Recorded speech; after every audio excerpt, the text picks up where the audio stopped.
السلام عليكم ورحمة الله. الحمد لله رب العالمين، الصلاة والسلام على رسوله الأمين وعلى آله وصحبه أجمعين، أما بعد. رب اشرح لي صدري ويسر لي أمري واحلل عقدة من لساني يفقه قولي. أعوذ بالله من الشيطان الرجيم. بسم الله الرحمن الرحيم.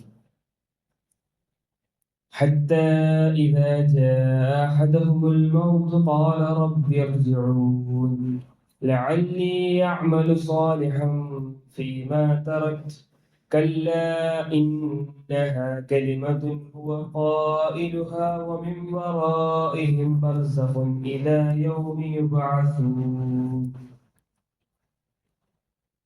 ആദരണീയരായ രക്ഷിതാക്കളെ, സഹോദരി സഹോദരന്മാരെ,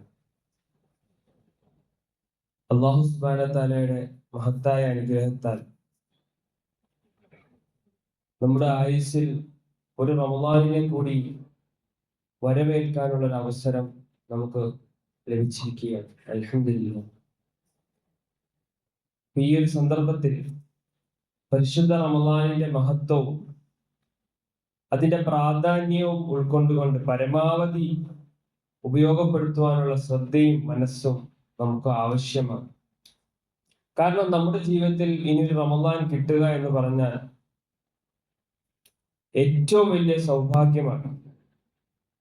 ഇപ്പൊ നമ്മുടെ ജീവിതത്തിലെ പല തെറ്റുകൾ തിരുത്താനും ജീവിതത്തിൽ നന്മകൾ അധികരിപ്പിക്കുവാനുള്ള അവസരമായി നമുക്കതിനെ കാണാൻ സാധിക്കണം. അതിന്റെ വിലയും പ്രാധാന്യവും ഒക്കെ ഒരുപക്ഷെ ഇപ്പോൾ നമുക്ക് അറിഞ്ഞുകൊള്ളണമെന്നില്ല. നാളെ പാരിത്രിക ലോകത്ത് അല്ലെങ്കിൽ ഖബറിൽ വെച്ച്, അതുമല്ലെങ്കിൽ നമ്മുടെ റൂഹ് നമ്മുടെ തൊണ്ടക്കുഴിയിൽ എത്തുമ്പോഴായിരിക്കും നമുക്കൊന്ന് തിരിച്ചു പോകുവാനും ഇതേ രൂപത്തിൽ ഒരു റമളാൻ കിട്ടിയിരുന്നെങ്കിൽ എന്ന് നമ്മൾ കൊതിക്കുകയും ചെയ്യുന്നത്.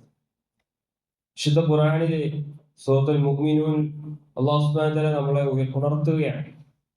ഹത്താ ഇദാ ജാഅ അഹദഹുൽ മൗത്ത് ഖാല റബ്ബി ഇർജിഊൻ.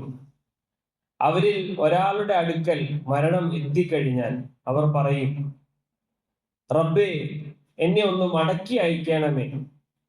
ലഅല്ലി അഅമലു സ്വാലിഹൻ ഫീമാ തറക്ത്. ഞാൻ ഉപേക്ഷ വരുത്തിയ അല്ലെങ്കിൽ ഞാൻ വിട്ടുകളഞ്ഞ സൽക്കർമ്മങ്ങൾ പ്രവർത്തിച്ചു കൊള്ളാം എന്നായിരിക്കും അവരവിടെ പറയുക. പക്ഷെ തിരിച്ചു പോകുവാനുള്ള ഒരവസരവും ലഭിക്കുകയില്ല. ഇപ്പൊ റമളാനിന്റെ മഹത്വം വ്യക്തമാക്കുന്ന ഒരു ഹദീസ് ത്വൽഹത്ത് ബിൻ ഉബൈദുല്ലാഹ് റളിയല്ലാഹു അൻഹു റിപ്പോർട്ട് ചെയ്യുന്നത് നമുക്ക് കാണാൻ സാധിക്കും. ഇപ്പൊ രണ്ട് വ്യക്തികൾ ഒരുമിച്ച് ഇസ്ലാം മതം സ്വീകരിക്കുകയാണ്. അങ്ങനെ അവർ പ്രവാചകൻ സല്ലല്ലാഹു അലൈഹി വസല്ലമയുടെ സഹാബത്തായി മാറുകയാണ്. അതിലൊരാൾ വളരെ ശ്രമശീലനും ഇബാദത്തിൽ മുൻപന്തിയിലുമായിരുന്നു. അങ്ങനെ അയാൾ അള്ളാഹുവിന്റെ മാർഗത്തിൽ ഷഹീദാവുകയാണ്. മറ്റേയാൾ ഒരു വർഷം കൂടി ജീവിക്കുകയും അദ്ദേഹത്തിന് ഒരു റമളാൻ കൂടി ലഭിക്കുകയും ചെയ്തു. ശേഷം അദ്ദേഹവും മരണപ്പെട്ടു. പിന്നീട് തൽഹാ റളിയല്ലാഹു അൻഹു ഒരു സ്വപ്നത്തിൽ സ്വർഗത്തിന്റെ കവാടത്തിൽ വെച്ച് ഈ രണ്ടുപേരെയും കാണുകയാണ്. അപ്പൊ ആദ്യം പ്രവേശിച്ചത് ഷഹീദായ വ്യക്തി ആയിരുന്നില്ല, മറിച്ച് ഒരു വർഷം കൂടി ജീവിച്ച് ഒരു അധിക റമളാൻ ലഭിച്ച ആ വ്യക്തിയായിരുന്നു. അപ്പൊ സഹാബത്ത് ഈ ഒരു വിഷയം നബി സല്ലല്ലാഹു അലൈഹി വസല്ലമയോട് ചോദിച്ചു. അപ്പൊ പ്രവാചകൻ സല്ലല്ലാഹു അലൈഹി വസല്ലം മറുപടി നൽകിയത്, അദ്ദേഹം ഒരു വർഷം കൂടി ജീവിച്ചില്ലേ, ഒരു റമളാൻ കൂടി അദ്ദേഹത്തിന് കൂടുതൽ ലഭിച്ചതുകൊണ്ടും ആ ഒരു വർഷം കൂടുതൽ നമസ്കരിക്കാൻ കഴിഞ്ഞത് കൊണ്ടും അദ്ദേഹം ആണ് ആദ്യം പ്രവേശിച്ചതെന്ന് അതിനൊരു ജസ്റ്റിഫിക്കേഷൻ നബി സല്ലല്ലാഹു അലൈഹി വസല്ലം നൽകി നമുക്ക് കാണാൻ സാധിക്കും. അപ്പൊ അവരുടെ നിലകളിലെ വ്യത്യാസം ആകാശവും ഭൂമിയും തമ്മിലുള്ള അകലം പോലെയാണെന്നും വിശ്വാസം പറഞ്ഞത് നമുക്ക് കാണാൻ സാധിക്കും. ഇമാം ഇബ്നുൽ ജൗസ് റഹ്മത്തുള്ളാഹി അലൈഹി പറഞ്ഞതുപോലെ, തല്ലാഹി ലൗ ഖീല ലി അഹ്ലിൽ ഖുബൂരി തമന്നൗ ലതമന്നൗ യൗമൻ മിൻ റമളാൻ.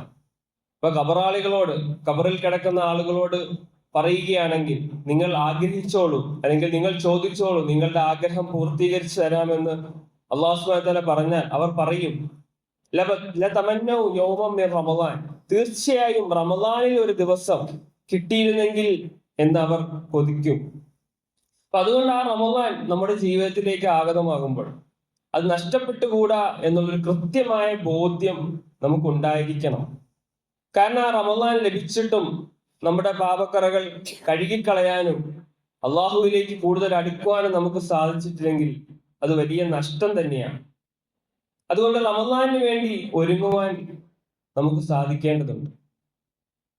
ഒന്ന്, കഴിഞ്ഞുപോയ തെറ്റുകുറ്റങ്ങളെ കുറിച്ച് ആത്മാർത്ഥമായി പശ്ചാത്തപിച്ച് തിരുത്താനുള്ള ഒരു അവസരമായി കണ്ട് അള്ളാഹുവിലേക്ക് അടുക്കുവാൻ നമുക്ക് സാധിക്കണം.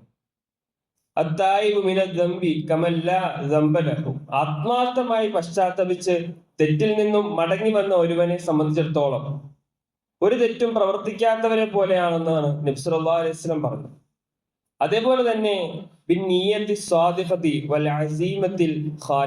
ആത്മാർത്ഥവും സത്യസന്ധവുമായ ഒരു നീയത്ത്, ഒരു ദൃഢനിശ്ചയം നമുക്ക് ഉണ്ടായിരിക്കണം.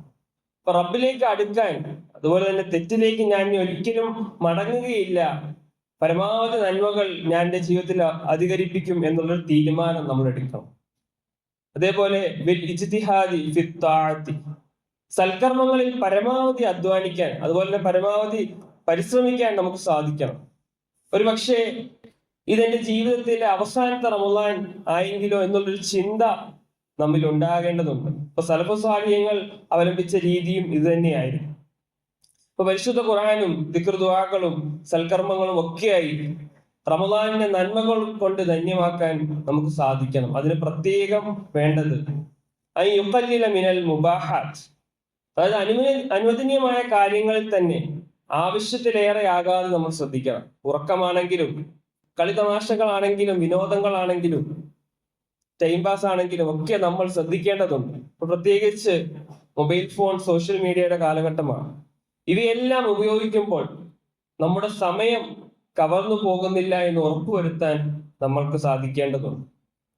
ഇപ്പൊ പരിശുദ്ധ റമദാൻ 30 ദിവസവും പൂർത്തിയാകുമ്പോഴും ഒരു പ്രാവശ്യം പോലും ഖുർആൻ പൂർണ്ണമായി ഓതി തീർക്കുവാൻ സാധിക്കാത്ത ആളുകൾ നമുക്കിടയിൽ ഉണ്ടാകാം.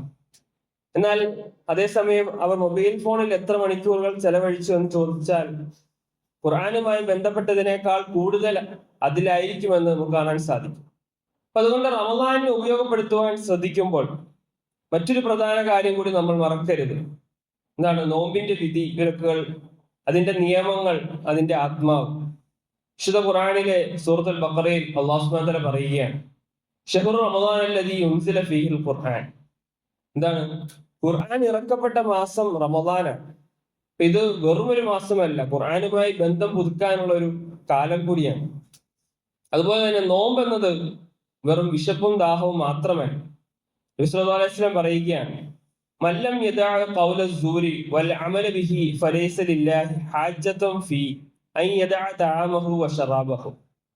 കള്ളവാക്കും ദുഷ്പ്രവൃത്തിയും ഉപേക്ഷിക്കാത്തവന്റെ വിശപ്പും ദാഹവും അള്ളാഹുവിന് ആവശ്യമില്ല. അതുപോലെ തന്നെ നമുക്കുള്ള അറിവുകൾ വർദ്ധിപ്പിക്കുക. ഏത് രൂപത്തിൽ? അല്ലാഹു സുബ്ഹാനഹു വ തആല പറയുകയാണ്, ഫസ്അലു അഹ്ല ദിക്രി ഇൻ കുന്തും ലാ തഅലമൂൻ.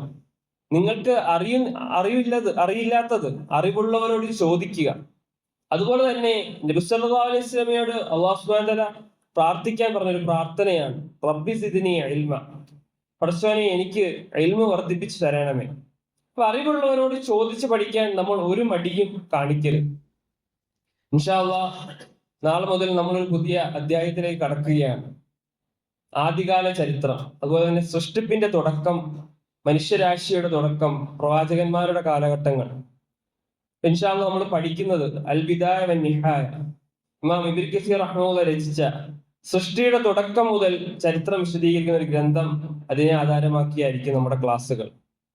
അപ്പം ഇതെല്ലാം നമ്മൾ കേൾക്കുന്നത് ഖുർആൻ ആയത്തുകളുടെയും സഹീഹായ ഹദീസുകളുടെയും സലഫുകളുടെ വിശദീകരണങ്ങളും അടിസ്ഥാനമാക്കിയായിരിക്കും ക്ലാസ്സുകൾ മുൻപോട്ട് പോകുന്നത്. വിശുദ്ധ ഖുർആൻ അല്ലാഹു സുബ്ഹാനഹു വ തആല പറയുകയാണ് സൂറത്ത് യൂസുഫിൽ, നഹ്നു നഖുസ്സു അലൈക അഹ്സനൽ ഖസസ്.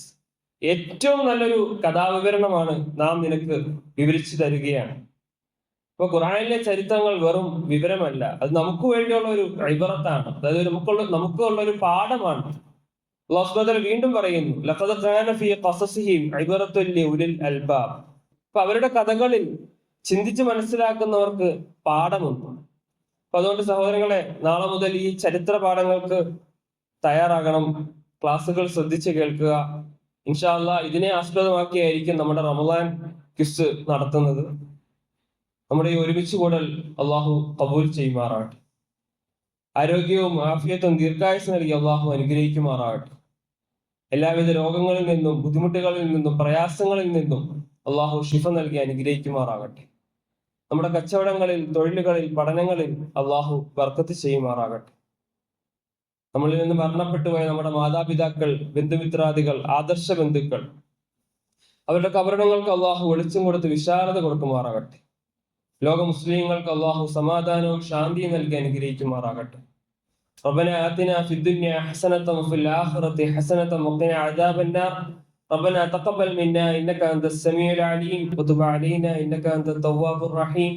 سبحانك اللهم وبحمدك أشهد أن لا إله إلا أنت أستغفرك وأتوب إليك.